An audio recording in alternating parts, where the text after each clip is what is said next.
Hello. I know it's been a bit, but I don't think there's a real reason to go into it. Just took a bit of a time to I'll go out and actually do some different things for a while. I decided I want to do this again. I actually took an album that I really wanted to do a review on to get me back into this, and that's not important as to why. Nobody wants to hear that, but I just really wanted to talk about an album, and that was why I decided to come back and do this.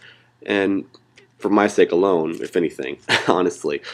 But I also waited a while because the fact is that this is Radiohead's new album, A Moon-Shaped Pool. And a lot of the reviewers review this so quickly and early that I honestly thought that there was just no way they really understood it, because that's not how Radiohead ever has written things. To me, it takes a long time before they ever set in. There's so many layers in different stories that are so densely complicated that I've never ever have gotten anything from Radiohead fully on the first listen. And every time I've listened to this new one, I've gotten something new out of it. So I took a lot of time to really go into this. And whether that makes it better or not, I think it just makes it more thorough. And that's really what I think was lacking on the last one. So let's all level our heads for a second and everybody dance like Tom York. Or Jerry Lee Lewis. Either way, you kind of look like you're having a seizure. Just one of those.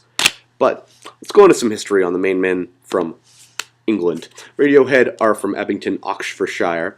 Just try to say that. I dare you. They formed in 1985, actually a lot earlier than I originally thought before doing this research. They consist of Tom York on lead vocals, guitar, piano, etc., and a lot of other things. Johnny Greenwood on lead guitar, keyboards, and a lot of other things. Ed O'Brien on guitar, backing vocals, and a lot of other things. Notice the trend. Colin Greenwood on bass, and other things. Philip Selway on drum, percussion, and pretty much anything percussion related. And of course with the producer extraordinaire as their sixth unofficial member, Nigel Godrich. They started up actually working out of pretty much the same high school in Abington School. They were an independent school for boys in Abington, Oxfordshire. Guitarist and singer Tom York and Colin Greenwood were in the same year. Ed O'Brien and Philip Selway were the year above, and Johnny Greenwood was 2 years below. In 1985, they formed on a Friday on a name referring to the band's usual rehearsal day on the school's music room. Johnny was the last to join. From there, they worked on several different music groups before eventually, way down the line, changing a name from Our Price at the request of their recently signed EMI label to Radiohead was taken from the song Radiohead by the Talking Heads. I guess a lot of people knew that, but anyway, from there they went on to make Drill EP with Chris Huffington and Bruce Edgebird at the Courtyard Studios, released in '92. It didn't do well. It was based on a band enlisted with Paul Gladori and Sean Sladdle, and they worked in the U.S. indie band The Pixies and the Dinosaur Jr. as well. From there they went to release Creep, that single later that year, that was huge for them. It received a ton of attention, was played on about everything from BBC One to radio, and that their debut, Pablo Honey, didn't do well, but the single was enough to keep them everywhere. From there, they went on to make the next album a huge success with the Bends. The Bends, they went in hiring Abbey Road Studios producer John Leckie, and tensions were high and mounting with the expectations to follow up the success of Creep. The recording felt unnatural, with the band having over-rehearsed the material. They were seeking a change of scenery, and they toured Australia and Mexico, performing new music live. However, troubled by the fame they had achieved, York was disillusioned at being at the sharp end of the sexy, sassy MTV eye candy lifestyle, and just sort of lashed out with My Iron Lungs EP. And I think they've been kind of doing that ever since. This is where Nigel Godrich comes in as audio producer that's still there to this day, and proving then from that day forward that they were not a one-hit wonder, with Fake Plastic Trees, High and Dry, Just, Street Spirit, all succeeded in a major way. I think Tom York has always kind of lashed out at his own success and had huge anxiety attacks every time he had to follow up an album, regardless. He never thinks they can do anything again. For some reason, I don't know, I don't get it. From there they went on to make OK Computer, and just hugely critically acclaimed across the world at that point. They toured with the opening act for Alanis Morissette. That's a crazy world we live in where that's a fact, but it is. And their music was used for everything. One of the biggest things was they refused to send a radio single version of Paranoid Android to radio stations, so they had to play the version in full all the way through on the radio, and that was one of the biggest things that they did because they never compromise on anything. From there they went on to Kid A, Amnesiac, followed by pretty much all you've come to know. Hail to the Thief and their departure from EMI Studios, which was kind of their giant FU to EMI. That whole album, Hail to the Thief, is full of material that just saying how much they hated working there. From In Rainbows and the Pay What You Want method that has been copied for years and years, to the spontaneous release of King of Limbs that Beyonce has loved to claim as her own release method, to now, with this one, a moon-shaped pool. Of course, they spontaneously disappeared from Facebook, and now we just assume they're going to do something. It's like, wait, watch for the weird. There's something happening. But that's just how it is. Radiohead have always been great at just changing every style of releasing an album. I feel like the next one is just going to be Tom York showing up as your mailman and handing you an album one by one across the world. Here's your new album. I know you didn't order it yet, but here it is. And I feel like that's like, if you use that, I coined it first. So as it is, the forces that be have dropped this album on us, and it is just everything. I don't know. I personally liked King of Limbs, but a lot of people think that's the one misstep in their career.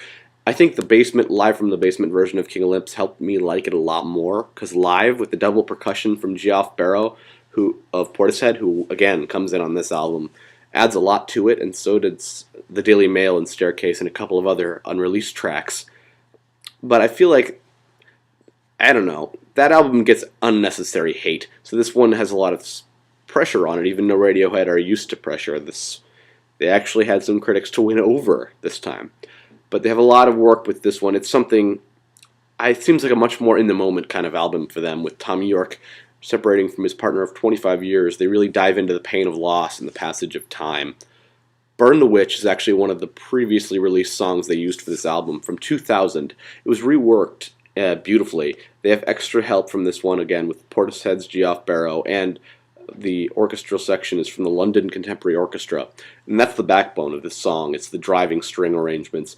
Tom delivers vocals here that are just beautifully painful. He floats his very personal subject matter about panic attacks as he deals with the loss of the rest of his world moving on without this, and he just has to sit and watch. It's a definite album highlight and one of my favorites. We get to Daydreaming, which is one of the most beautiful and emotional songs on the album. It deals heavily with the loss of love. Dreamers never learn, but it's too late, the damage is done. He sings at the top of his floating falsetto as the smooth and minimal orchestrations and arrangements synths float around behind him. There's so much more stripped back at the beginning, but it flows and it builds over time to this feel of this immense depth. It just moves so well at the end and adds extra punch with the strings. Deck Stark starts very simple with Tom on vocals and a quiet synth line in the back. It could have fit even on OK Computer or Kid A. Don't hit me, Radiohead fans. Just an observation. The song has a very atmospheric feel to it. It strums on the piano swirl around as Tom sings about space, and the later half of the song shows this intricate guitar line from Johnny Greenwood. Desert Island Disc starts with this beautiful finger-picking acoustic line, and the song is very quiet and simple. It has this staring straight up in space from the middle of nowhere kind of feel to it to me. Full Stop is my favorite song on the album. I think it's probably my favorite because they sort of had this more mellow feel to the album so far, and this one feels like they get a little come off. They get to have a little bit of urgency, and panic sets in on these past mistakes. Everyone comes off their leash a little bit. The percussion from O'Brien's naturally much more in the pace of this, and Johnny Greenwood gets to go nuts like he usually loves to in these panic attack style solos. It's great. It's quirky vocals. It's an album highlight for me. Glass Eye slows things down again for a beautiful floating synth string ballad, and this song is kind of a very stuck in the moment feel of time, space to me. It's like if you had to sit there as your TARDIS breaks, and you're stuck in a single moment of time like a captured photograph, and that's the song feels like to me. Nerd alert, I know, but that's just kind of what I hear. I Did a Kit is another previously released song that I heard it live personally on the King of Limbs tour, but it's been used several times. It's got a huge catchy bass line and driving synths, and Johnny Greenwood here again shines as he jumps around like a madman on different progressive guitar solos. It's a very progressive shift in pace, style, sound, and everything throughout. I think it's an album highlight. The Number starts with swirling piano and synths before acoustic guitar joins over top. This is a very simple and sparse and beautiful song that slowly builds and adds more layers as it goes along. The strings at the end really pull the whole song together nicely. Present Tense sees Tom York start with flying falsetto at the very simple guitar line. The guitar lines get added on, and the classic layering depth that Radiohead have just perfected by this year at this point, and they're so known for. It becomes this crazily depth dream sound for Tom to croon over. Layering these dense layers is things that Radiohead have done in their sleep by this point. Tinker, Tailor, Soldier, Sailor, Rich Man, Poor Man. How do I say this song? It's a very spacey and minimalistic song that features, again, the London Contemporary Orchestra, and the backdrop for the highlight of this song, again, is just the eerie lines of nothingness and quiet, their use of space and nothing. Like, you never think about a music being such a great thing when they have learned how to use silence so well, but they do. True Love Waits, again, this is the closer of the album, and this is a song that's been in their Radiohead discography for years, dating back to '95 from what I heard. It's the first time they've recorded it for release, though. The style of this is, again, a style they've used before, a very stripped back, emotional, almost amnesiac, atmospheric sound to it. It's stripped down piano, just Tom singing over a piano about how you can see the moment when your lover leaves and will never come back, and all you can do is watch them walk away. I'll drown my beliefs to have your babies, Tom sings in the floating chorus. Musically, it's simple, but it's just so powerful and beautifully painful. You can hear the emotion in it. To me, I think this is a great thing to get, because for us to get an album from Radiohead that's by far the most personal and humanizing album they've ever written. To me, they were just like robots before writing these crazy things. They weren't trying to change or evolve their sound or reinvent themselves here. They're just trying to create the best album they could at this moment in time. It's a poignant and beautiful feeling about a moment. A single moment or a few moments in time when the anxiety of pain is so intense at that one moment that it just destroys your life. And that's what this feels like to me. It's like a modern day mindfuck. It's hard to describe. I think of it as just a beautiful way of a band maturing, watching the time pass them by, and they can describe that moment as just one single sound. It's kind of, to me, if like Kid A and In Rainbows mixed a little bit with some of the percussion sounds of King of Limbs, but it's all of itself. It's a in the moment in time kind of masterpiece album. I love it. I think it's perfect. I would recommend Burn the Witch, Daydreaming, Full Stop, I Did a Hit, and Love Waits. 5 out of 5 stars. It's, again, another masterpiece.